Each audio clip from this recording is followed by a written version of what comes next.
Hi friends. सो हमने अपनी पिछली वीडियो में एक्सपेंशन और कॉन्ट्रैक्शन जो सॉलिड में होता है उसके बारे में पढ़ा था। अब हम जानेंगे सब्लिमेशन प्रोसेस के बारे में। तो सब्लिमेशन सबसे पहले क्या होता है और फिर वो सब्लिमेशन प्रोसेस में सॉलिड्स में क्या होता है, इसके बारे में हम जाने उससे पहले सब्लिमेशन का डेफिनेशन देखेंगे। The process by which a solid changes directly into its vapor without passing through the liquid state and the vapor changes directly back into the solid in its original form is known as sublimation. So sublimation एक ऐसा process है जिसमें जो solid जो होता है, solid के बारे में अभी हम पढ़ रहे हैं, वो जो है डायरेक्टली चेंज हो जाता है गैस में। लिक्विड का जो स्टेट होता है वो स्किप हो जाता है, आता ही नहीं है, बीच में ही हट जाता है।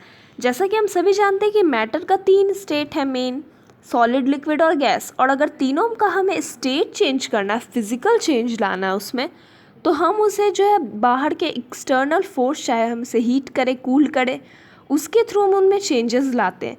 तो हम जैसे किसी भी चीज़ को हाई हीट करेंगे, किसी भी चीज़ का हम एग्ज़ाम्पल ले सकते हैं।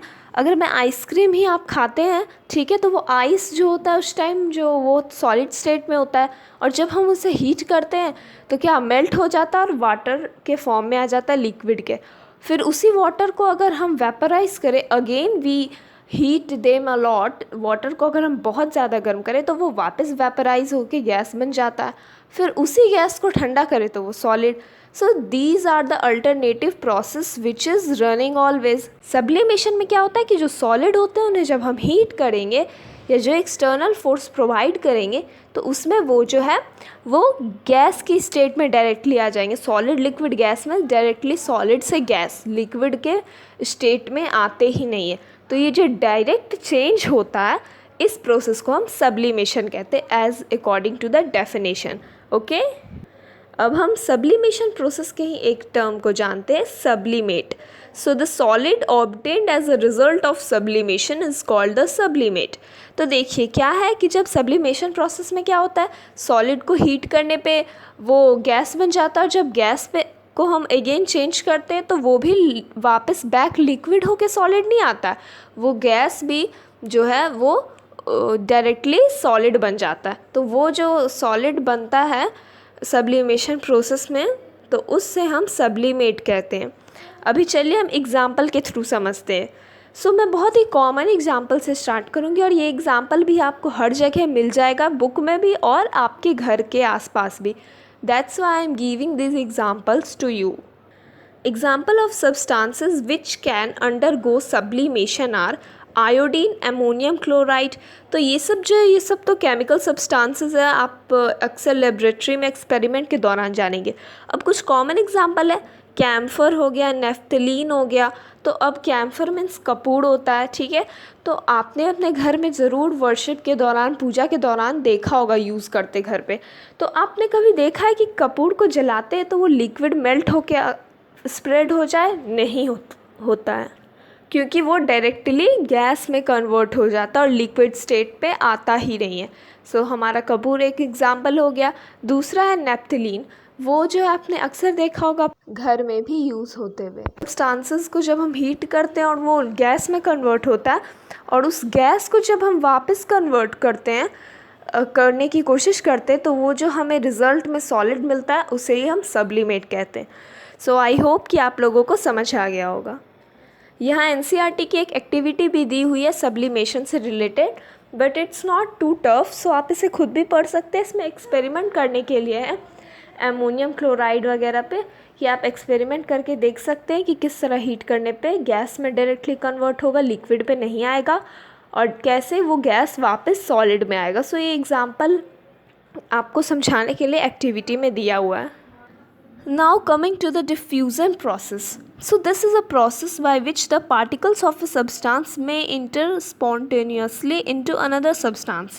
So ये जो process है इसमें क्या होता है, कोई भी जो particles होते हैं substance के जिनसे वो बनते हैं, वो जो है एक substance के particles दूसरे substance के particle में enter करने की कोशिश करते हैं, collapse होते हैं, mix होते हैं, ठीक है।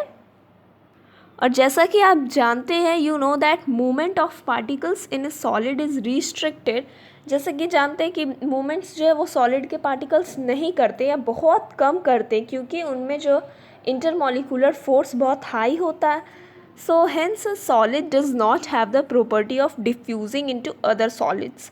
इस कारण सॉलिड में जो प्रॉपर्टी नहीं है कि वो किसी और सब्सटेंस के साथ डिफ्यूज़ कर सके।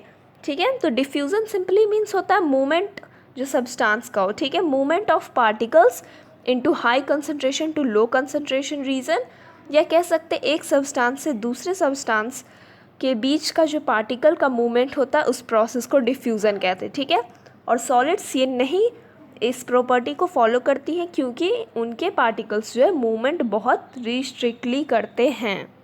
लेकिन फिर भी कुछ एक्सेप्शंस के तौर पे या फिर कहीं कहीं बहुत कम जगह इसके एग्जांपल पाए गए हैं सॉलिड्स के डिफ्यूज़न प्रोसेस करते हुए। जैसे कि आप जानते हैं कि ब्लैक बोर्ड जो हम क्लासरूम में यूज़ करते हैं, तो जो चॉक है वो भी सॉलिड है और ब्लैक बोर्ड भी सॉलिड है। तो बहुत टाइम तक जब सॉलिड जो एक सॉलिड है हमारा चॉक, उससे हम ब्लैक बोर्ड पे लिखे और वो रह गया चॉक का पार्टिकल्स ब्लैक बोर्ड पे, तो वो भी बहुत दिन बाद जब देखेंगे उसे तो वो उसके साथ डिफ्यूज़ कर जाएगा, डिफ्यूज़न हो जाएगा उन दोनों का। तो आप देखिएगा कि उसके पार्टिकल्स जो है ब्लैक बोर्ड के पार्टिकल से बहुत ज़्यादा चिपक जाते हैं। And one more example is if two metal blocks are bound together and kept for a few years, particles of both blocks mix with each other। अगर किसी दो मेटल को भी हम बहुत ज़्यादा सालों के लिए साथ में रखेंगे उनके ब्लॉक्स को, तो उनके भी जो पार्टिकल्स हैं वो एक दूसरे में डिफ्यूज़ कर जाएंगे। सो डिफ्यूज़न प्रोसेस सॉलिड्स में पाई जाती है और बहुत कम। So I hope you have understand, and if you have understand then definitely do like the video, and if you have any doubt then do share on comments, and next video I will definitely upload upon the liquids and gas properties. Thanks for watching.